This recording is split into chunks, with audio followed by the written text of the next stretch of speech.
बोलिए वृंदावन बिहारी लाल की जय। देखिए, अनन्यता, इसको हमें समझना है बहुत ध्यान पूर्वक, क्योंकि यदि हम अनन्यता को नहीं समझेंगे ध्यान से और बुद्धि में एक एक बात को नहीं बिठा लेंगे, तब तक हम गलती करते जाएंगे और हमारी सारी साधना भी व्यर्थ ही मानी जाएगी। इसलिए इस विषय को आप लोग, हमारा निवेदन है कि पूरा सुनेंगे और ध्यान से सुनेंगे। अनन्यता का अर्थ क्या होता है? अन्य नहीं। अनन्यता का अर्थ मतलब भगवान, उनके नाम, उनके रूप, उनकी लीलाएं, उनके गुण, उनके धाम, उनके संत, इतने में जब तक हमारा मन रहेगा तब तक हम अनन्य हैं। अनन्य माने ठीक ठीक साधना कर रहे हैं, क्योंकि सिद्धांत है वेद शास्त्र, भगवत गीता, रामायण इत्यादि सब ग्रंथों का, और जितने भी संत हुए, जितने भी पंथ चल रहे हैं, सब बताते हैं कि एकमात्र भगवान की ही भक्ति होनी चाहिए। इसलिए मैंने बताई परिभाषा कि जब तक इन सब में मन रहेगा तब तक वह साधना ठीक ठीक मानी जाएगी। इसके अतिरिक्त कहीं मन गया तो वो साधना गड़बड़ है, वो साधना ठीक नहीं है। अब भगवान के अनंत अवतार, निराकार भी साकार भी, साकार में अनंत रूप भगवान के, मैं भगवान की बात कर रहा हूँ, देवी देवताओं की बात नहीं कर रहा। जो देवी देवता है स्वर्ग के, वह तो मायिक हैं, अर्थात मायातीत नहीं है, इसलिए उनकी चर्चा नहीं की जा रही। भगवान, उनके नाम, उनके रूप, उनकी लीलाएं, उनके गुण, उनके धाम, भगवान के अनंत अवतार, तो इसमें मन रहे हमारा सदैव। इसके अतिरिक्त मन कहीं अन्यत्र नहीं जाना चाहिए, नहीं तो वो माया में चला गया। अब इसमें कहीं है तो ठीक है। हरि गुरु की भक्ति करनी है, शास्त्रों वेदों में यह नियम है। हरि भगवान के साथ साथ गुरु की भक्ति होनी चाहिए। एकमात्र भगवान की भक्ति नहीं हो सकती, एकमात्र गुरु की भक्ति हो सकती है, लेकिन भगवान की नहीं हो सकती। भगवान के साथ साथ गुरु की भक्ति बताई गई है। तो गुरु का ध्यान अवश्य करना है, गुरु का संग अवश्य करना है, गुरु के ध्यान के साथ साथ भगवान का ध्यान करना है। खाली भगवान का ध्यान नहीं किया जाता। तो रूप ध्यान में भी यह बात हमको ध्यान में लानी है कि जब भगवान का ध्यान करें हम, तो गुरु का ध्यान साथ साथ करें, गुरु को साथ साथ रखें। यदि ठाकुर जी की भक्ति कर रहे हैं और ठाकुर जी की कोई लीला का चिंतन कर रहे हैं, ध्यान कर रहे हैं, तो गुरु को भी साथ साथ रखें। गुरु का भी चिंतन होना चाहिए, सखी रूप में हो, किसी रूप में हो, कोई रूप में है गुरु जी। अब अनन्यता के नाम पर गड़बड़ यहां हो जाती है जब साधक यह नहीं समझ पाता कि गुरु के ना रहने पर भगवान तो प्रत्यक्ष है नहीं। जिसके गुरु प्रत्यक्ष है वो तो ठीक है, लेकिन गुरु के प्रत्यक्ष ना रहने पर हम किसी और का इस रूप ध्यान करने लग गए, और किसी का चिंतन करने लग गए, और किसी को हमने महापुरुष मान लिया, गुरु मान लिया, अवतार मान लिया। अब इसमें गड़बड़ है। गड़बड़ यह है कि यह गुरु के सिद्धांत से मेल नहीं खाता। यदि वो कोई महापुरुष है वास्तव में गुरु महापुरुष है, संत है, तब तो ठीक है, लेकिन तब ठीक होगा क्या वह हमारे गुरु की श्रेणी का महापुरुष है? क्या हमको उस महापुरुष से वैसा ही लाभ मिल रहा है, मिलेगा या उसकी स्थिति अंदर की वैसी ही है जैसे हमारे गुरु थे।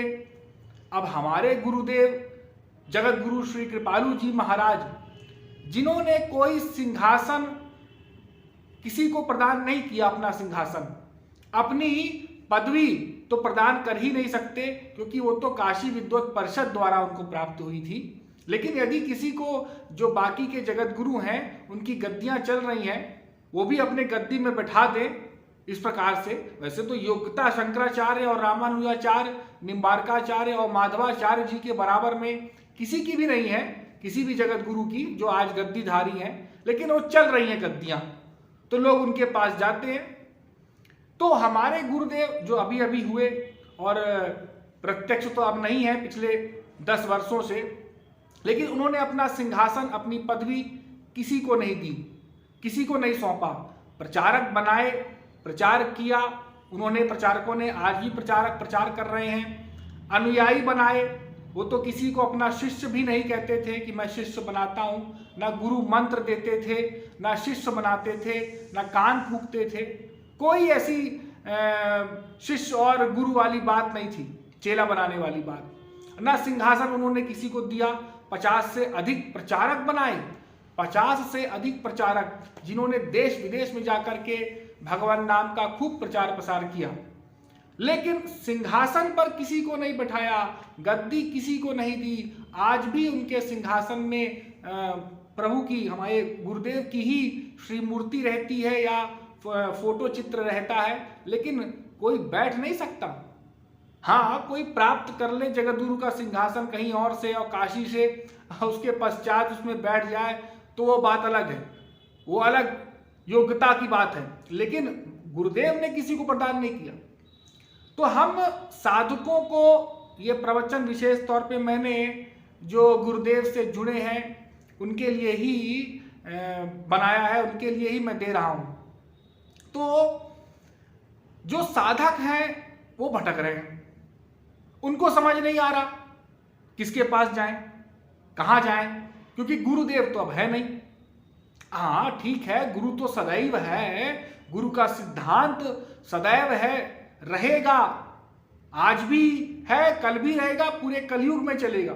वो तो सिद्धांत वेदों शास्त्रों का है, गुरुदेव का है, जो समर्था रति का प्रेम गुरुदेव ने बताया। लेकिन अब गाइडेंस तो किसी ना किसी की लेनी है, अब किसी ना किसी के अंडर में तो कोई ना कोई रहेगा। अब कोई कहे कि हम तो अमुक अमुक आश्रम में सेवा करेंगे, हम तो अमुक अमुक प्रचारक के पास सेवा करेंगे, हम तो अमुक अमुक प्रचारक के पास सेवा करेंगे, नेपाल में है, हम उड़ीसा में हैं, हम इंदौर में हैं, हम छत्तीसगढ़ में है, या हम वृंदावन में है, मनगढ़ में, तो हम उनकी बात मानेंगे, उनकी आज्ञा मानेंगे, हम उनको महापुरुष मानेंगे, उनको नहीं मानेंगे बाकी को। क्योंकि हमारे जो प्रचारक हैं उनमें ऐसी ऐसी खास बात है, उनके लिए गुरुदेव ने ऐसा ऐसा भी कहा था, ऐसा ऐसा भी कहा था, हम उनको नहीं मानेंगे। हम तो यहाँ रहते हैं, यहाँ के तो अध्यक्ष यही हैं, तो हम इन्हीं को अवतार मानेंगे, महापुरुष मानेंगे, यही गोपी हैं, यही सखी हैं। अब इसमें गड़बड़ ये हो रहा है कि मान लो कोई महापुरुष है या नहीं है, हम तो जानते नहीं। पहली बात तो हम ये जानते नहीं कि गद्दीधारी कोई बैठा हुआ है, किसी को सीट मिल गई, कोई गद्दी मिल गई है, तो क्या वो महापुरुष है कि नहीं है, इस बात का निर्णय तो कौन करेगा। अब कोई महापुरुष ही हो तो करे, या तो वो स्वयं घोषित कर दे कि हाँ मैं महापुरुष हूं भाई, तो जो महापुरुष होगा तो वो तो घोषित करेगा नहीं, वह तो अपने आप को महापुरुष कहेगा नहीं, बताएगा नहीं। वह अपने आप को कैसे महापुरुष कह सकता है जब गुरु ने स्वयं हमारे अपने आप को महापुरुष कभी नहीं कहा। तो अब निर्णय कौन करेगा कि कौन महापुरुष है, किसके पास जाए, किसके पास न जाए। कोई कहता है तुम हमारे पास आओ, वो कहते हैं उनके शिष्य अनुयायी हमारे पास आओ, हमारे यहाँ बहुत अधिक रस मिलता है कीर्तन का, हमारे यहाँ कीर्तन का अधिक रस मिलता है। आपस में लड़ रहे हैं, आपस में दोष बुद्धि हो रही, राग द्वेष व्याप्त हो रहा है, सत्संग क्या कुसंग अधिक हो रहा है, सत्संग कम हो रहा है। यहाँ हमारा आश्रम बड़ा है, हमारा आश्रम छोटा है, हमारे यहाँ ये सुविधा है, हमारे यहाँ व्यवस्था है, ये तो और निम्न श्रेणी के जो हो गए जो अपने आप को साधक कहते हैं, वो साधक कहलाने के लायक भी नहीं, जो ऐसी चर्चा करते हैं कि सुविधा व्यवस्था यहाँ अधिक है या कम है, उनकी तो चर्चा ही ना की जाए, ज़्यादा अच्छा है। तो हमको समझना होगा कि हम कर क्या रहे हैं, क्या वो महापुरुष है, और यदि वो महापुरुष है भी तो किस श्रेणी का महापुरुष है। चलो मान लिया वो महापुरुष है, तो किस श्रेणी का महापुरुष है। हो हमारे तो गुरु जी के पास तो बड़े बड़े प्रेम मंदिर थे, भक्ति मंदिर थे, कीर्ति मंदिर थे, तो इनके सब अंडर में है, तो ये तो सबसे बड़ी हुए या बड़ी हुई, तो ये सबसे बड़ी महापुरुष हो गई या बड़े हो गए महापुरुष, ऐसा समझ लीजिए। ये इनके पास अधिक धन है, ये बड़े महापुरुष हो गए, या ये इनके तमाम इन्हीं के परिवार के जन हैं, ये महापुरुष हो गए। तो यदि कोई महापुरुष है भी, हम उसको नकारते नहीं, हो सकता हो, हम तो जानते नहीं, लेकिन किस श्रेणी का महापुरुष है यह हमको चिंतन करना होगा। किस श्रेणी का महापुरुष है, क्या हमारे गुरुदेव के बराबर उसको ज्ञान प्राप्त है, क्या वह इतना श्रोत्रिय है। पहली बात, ब्रह्मनिष्ठ तो जाने दो, ब्रह्मनिष्ठ की बात ही मत करो अभी। तो ब्रह्मनिष्ठ तो वो ब्रह्मनिष्ठ जो महापुरुष होगा वही देख पाएगा, अंदर सबके झांक पाएगा कि ये ब्रह्मनिष्ठ हुआ है कि नहीं हुआ है। बिना ब्रह्मनिष्ठ महापुरुष के जिसने भगवान की प्राप्ति की है, मैं समझता हूं मेरे शब्दों को आप लोग समझ रहे होंगे, बहुत अधिक डिटेल नहीं करना है ब्रह्मनिष्ठ का, तो जिसने भगवान की प्राप्ति की होगी, ठाकुर जी की प्राप्ति की होगी, वो देख पाएगा कि हाँ कौन महापुरुष है, कौन नहीं है, किसका अंतःकरण शुद्ध है, किसका नहीं है। लेकिन यहां तो ब्रह्मनिष्ठ की बात छोड़ो, श्रोत्री की बात करो अभी, जो दिखाई भी पड़ जाता है कुछ कुछ। श्रोत्रिय कौन दिखाई पड़ता है? श्रोत्रिय तो महाराज जी की प्रचारकों की बात छोड़िए, विश्व में कोई नहीं है जितना श्रोत्रिय गुरुदेव थे हमारे, जितना श्रोत्रिय हमारे गुरुदेव स्वयं थे, विश्व में कोई नहीं है। सब शास्त्रों वेदों का प्रमाण, सब शास्त्रों वेदों के नंबर सहित, कोटेशन सहित मंत्र बोल देना 1 सेकंड में, बिल्कुल वो कहते हैं महाराज जी के शब्दों में तैल धारावत बोलते जा रहे हैं, बोलते जा रहे हैं, कोई गिनती ही नहीं, कोई गिनती नहीं कर सकता। और अन्य धर्म ग्रंथों का भी उतना ही ज्ञान, संपूर्ण ज्ञान, कोई भी धर्म ग्रंथ के विषय में उनसे आप पूछ लीजिए, उनके विषय में कोई पूछ लेता था तो सब बता देते थे, उनके प्रवचनों में ही है। विदेशी फिलोसफरों के विषय में भी सब कुछ जानना, अर्थात अंतर्यामी, वो तो महापुरुष थे। आज तो एक घोर से घोर नास्तिक भी बोल देता है उनके विषय मत बोलो, वो तो साक्षात महापुरुष थे, वो तो उनमें कोई शंका ही नहीं है। लेकिन श्रोत्रिय भी कोई है क्या? इतना जब कोई श्रोत्रिय भी नहीं है तो फिर महापुरुष होने की बात ही कहां पैदा होती है? खुद विचार कीजिए। बात बहुत छोटी सी हमने कही है, बहुत अधिक तर्क नहीं दिया, लेकिन आप लोग विचार करेंगे कि जब कोई श्रोत्रिय भी नहीं है, सब उनके पढ़े पढ़ाए को बोल रहे हैं, रटे रटाए को ज्ञान दे रहे हैं, विद्या दे रहे हैं, बने हैं सब श्रोत्रिय, उनके बराबर कोई श्रोत्रिय नहीं है। वो जो श्रोत्रिय थे वो तो उनके ज्ञान को सब दे रहे हैं।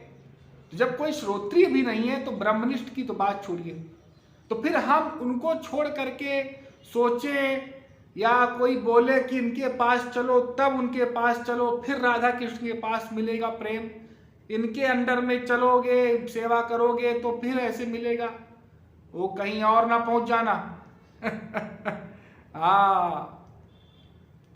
इधर उधर करते करते गड़बड़ ना हो जाए। ठीक ठीक चयन करना होगा, ठीक ठीक समझना होगा। अब आप कहेंगे आप ही बता दीजिए, हम क्यों बताएं, हम क्यों बताएं? वैसे भी हम उम्र में तो सबसे छोटे हैं और ना ही हम प्रचारक हैं गुरुदेव के बनाए हुए। हाँ, आप सब लोग जानते ही होंगे, ना ही हम प्रचारक हैं गुरुदेव के बनाए हुए, और ना ही हम उम्र में सबसे बड़े हैं, और ना ही हम ब्रह्मनिष्ठ हैं। अब ये तो जो ब्रह्मनिष्ठ महापुरुष होगा वो बताएगा कि कौन है, किसके पास जाना है, कौन विशाखा सखी अवतार है, कि कौन ललिता सखी अवतार है, कि कौन चंपकलता है, कि कौन सुदेवी है, कि कौन चित्रा है। हमको समझना होगा गुरु के सिद्धांतों से ही। जो महापुरुष का चैप्टर गुरुदेव ने बताया उसको फिर से पढ़ो, प्रेम रस सिद्धांत से पढ़ो, मैं कौन मेरा कौन में पढ़ो, सुनो बार बार क्या है महापुरुष तत्व, समझो। अरे नहीं ओ भीड़ चली जा रही, चलो वो उनके पास, गुरुदेव के बाद उन्हीं के पास आ गया ईश्वर। अरे हम आपको बताएं, ठाकुर जी के अवतार में श्री कृष्ण का अवतार हुआ, हाँ हुआ। 16,108 पत्नियां थी। उनका ऐश्वर्य कितना होगा आप सोचिए।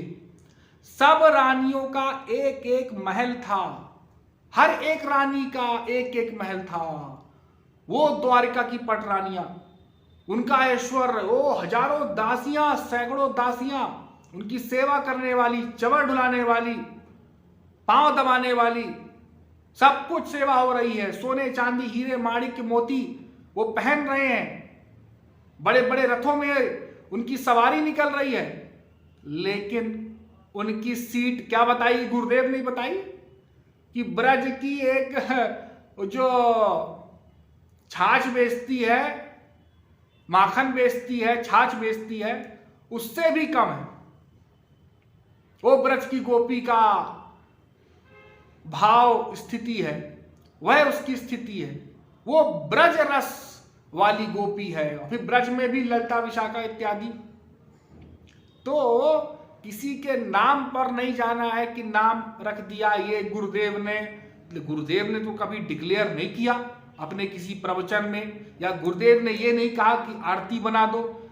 मैं देख रहा हूं कई दिनों से, तो मैंने देखा कि ये तो सब कुसंग हो रहा है। मैं तो कुसंग ही कहूंगा, चाहे मेरे सत्संग को सुन करके कोई कुछ कहे कुछ ना कहे, लेकिन ये तो घोर कुसंग है कि गुरुदेव के जाने के बाद गुरुदेव के नाम पर और गुरुदेव की संस्था, डायरेक्ट सुन लो, गुरुदेव की संस्था और में बैठ करके अपने आप को अवतार घोषित कर देना, इस प्रकार से तो उनको भी नहीं करना चाहिए था। इतनी उम्मीद, इतनी आशा उनसे नहीं थी। जब कोई साधक आपका त्योहार मनाना है, जन्मदिन मनाना है, कुछ भी करना है, तो गुरुदेव भी एक ही आश्रम में मनाते थे, अन्य आश्रमों में। यहाँ तो गुरुदेव से अधिक प्रत्येक आश्रमों में जन्मदिन, फिर 3 उन तीनों के सबके अलग अलग जन्मदिन। अब रूप ध्यान आप स्वयं गुरुदेव का करवा रहे हो कि महापुरुष भगवान का करा रहे हो कि अपना करा रहे हो। या तो आप ठीक है हम बन गए अष्टमहासखी, हम बन गए, ये घोषणा कर दी जाए, या चैलेंज कर दिया जाए, ये जो फोटो लगा करके और तमाम पदों की रचना हो रही है उस हिसाब से दिखाया जा रहा है। क्या है आपकी स्थिति वहां तक पहुंच गई? आपको स्वयं आभास होता है? उतना संकीर्तन, साधना, सत्संग क्या स्वयं हमने किया है कि खाली वो नाम लेकर के और फिर अलग कुछ? मैं किसी की बुराई नहीं करता, कोई सेवा कर रहा है कुछ, और क्या विशाखा सखी भी कोई है, ललिता भी है, कोई चित्रा है, कोई कुछ है, यदि कोई है भी तो क्या वो महाराज जी से बड़े हैं और महाराज जी से ऊपर है? ये हमको विचार करना होगा, साधकों को विचार करना होगा। विचार करके, ऐसे नहीं कि कोई हमारा सुन करके नकार दे या सुन करके हट जाए ना, हमको सोच समझ करके चलना होगा, सोच समझ करके विचार करके हमको जाना होगा। ये साधना सत्संग अटेंड करना चाहिए। क्या हो रहा है साधना में? साधना की जगह पे कुछ और साधना होना चाहिए। रोज रथ यात्रा, रोज कलश यात्रा। क्या गुरुदेव के समय में भी रथ यात्रा, कलश यात्रा इतना ही हुआ करता था? ये हम खुद विचार करें, या जो लोग साधना शिविर करवा रहे हैं वो खुद विचार करें। कोई कह सकता है आपका क्या अधिकार है बोलने का? क्यों अधिकार नहीं? गुरुदेव के प्रत्येक साधक को बोलने का अधिकार है। और जो मैंने बातें कही हैं ये तो बहुत साधारण बातें हैं, बहुत साधारण बातें हैं जो आप लोग विचार कर सकते हैं। तो इन बातों का विचार करना है। हम किस महापुरुष के पास जाते हैं, किसको महापुरुष मान लिया है, क्या कर रहे हैं। हमको यदि आश्रम में भी हैं तो जरूरी नहीं है कि किसी के महापुरुष मानना होगा या किसी के पीछे झंडा हिलाते हुए जाना होगा या किसी के पैर छूना है। कहाँ नियम है? कौन से किताब में, कौन से ग्रंथ में गुरुदेव ने नियम बनाया है कि भाई हमारे जाने के बाद तुम लोग ऐसा करना कि इनके पैर छूना, ऐसा करना कि यहाँ से यहाँ जाना। हमको छोड़ देना, अम्मा जी को छोड़ देना, ठाकुर जी को छोड़ देना और बस। हमको सोचना होगा हमारा जो समय हम दे रहे हैं कितना कीमती है, उसको हम भगवान में लगाएं, सत्संग में लगाएं कि किसी के पीछे लगाएं। ठीक है, कोई महापुरुष भी होगा, हम मना कहाँ कर रहे हैं, इसमें नाराज होने वाली बात नहीं। कुछ लोग उनको मानते हो नाराज हो जाए हमारे प्रवचन से और विरोध करने लग जाए। विरोध तो होता ही रहता है हमारा, हमको आदत पड़ गई है सहन करने की। अरे नाराज मत हो भाई, हम किसी को नकारते नहीं, लेकिन हमको गुरुदेव का भी तो ध्यान करना है, ठाकुर जी का ध्यान करना है। ठाकुर जी का चिंतन कितना किया, लीलाओं का चिंतन कितना किया। क्या ललिता विशाखा भी जब आई, साक्षात ठाकुर जी का अवतार तो द्वापर में ही होता है, और जब साक्षात आई तो क्या उन्होंने कहा कि हमारा ही ध्यान करो, हमारा ही चिंतन करो? ये तो फिर क्या हो रहा है, इसको क्या कहा जाए? और यदि नहीं है तो फिर तो गए, डूब गए। नैया डूबी आप लोगों की, क्या होगा फिर? तो ये सब विचार करने योग्य है। अब हमारे सत्संग को सुनने के बाद नाराज हो, गुस्सा हो, विरोध करे, ठीक है, करने दो। लेकिन हमने जो बात कही है वो गुरुदेव के सिद्धांत के अनुसार ही कही है, इसमें किसी को नाराज होने वाली बात नहीं कही है। जिसके बारे में कहा स्पष्ट कह दिया। हो सकता है आप लोग बहुत अधिक उनको मानते हो, आप लोगों को धक्का भी लगे, लेकिन धक्के को आपको झेलना होगा, तभी आप ठीक ठीक चल पाएंगे। ऐश्वर्य देख करके किसी के पास मत जाओ।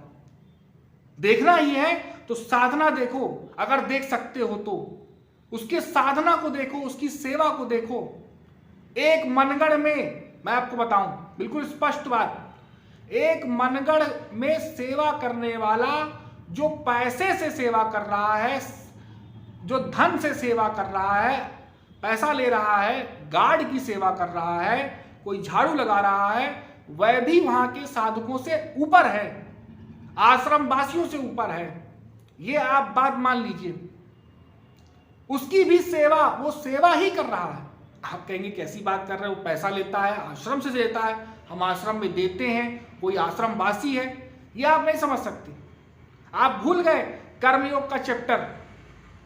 कर्मयोग का चैप्टर आप कैसे भूल गए? कर्म करना और भगवान के प्रति समर्पित करना, ये कर्म संन्यास से सर्वश्रेष्ठ बताया गया। आप भूल गए इस बात को। यदि उसके भी पत्नी है, बच्चे हैं, और वो गुरु की सेवा करके, अगर वहां सेवा मान करके और कुछ 2, 4, 5, 10 हजार ले लिया और अपने पत्नी बच्चों को पाल रहा, उनको भी मनगढ़ की बात सुना रहा, उनको भी सत्संग करवा रहा, वहां ले जा रहा, जब वहां से जुड़ेगा तो उसका पूरा गांव ही जुड़ेगा। तो वो अधिक सेवा हुई कि तुम्हारी अधिक सेवा हुई? कि ठीक है 50 लाख की बिल्डिंग खड़ी है, 1 करोड़ की बिल्डिंग खड़ी है, गुरु जी को भी 2-4 लाख दे दिया और जाकर के फिर बाकी संसार में रमे रहे। किसका चिंतन अधिक है? मैं सबकी बात नहीं कर रहा हूं, लेकिन विचार करो, उसके तो कान में प्रतिदिन, प्रति सेकंड भजन जा रहा है ना। बहुतों को तो मैंने देखा प्रत्यक्ष लेकर के ईयरफोन लगा के और सुनते हैं भजन। यूट्यूब में महाराज जी का सत्संग सुनते हैं, वैसे ही सत्संग आवाज आती रहती है, वो दिन रात रूप ध्यान कर रहा है। हमको इतना कहाँ मिल रहा है?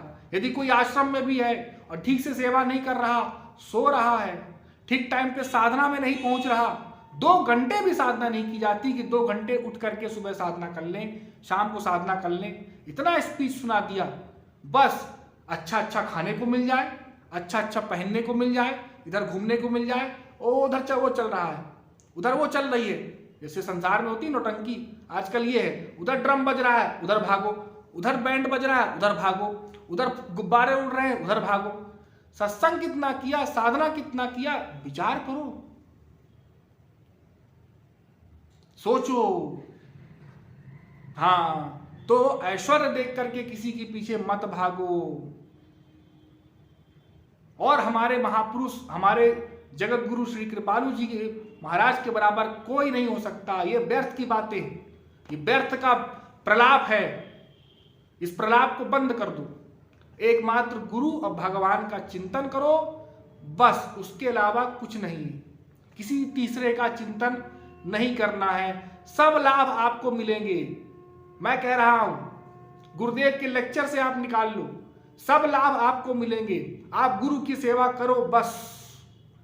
और महाराज जी के प्रवचनों को प्रतिदिन सुनो, क्या कहते हैं, साधना और सेवा कितना जरूरी है।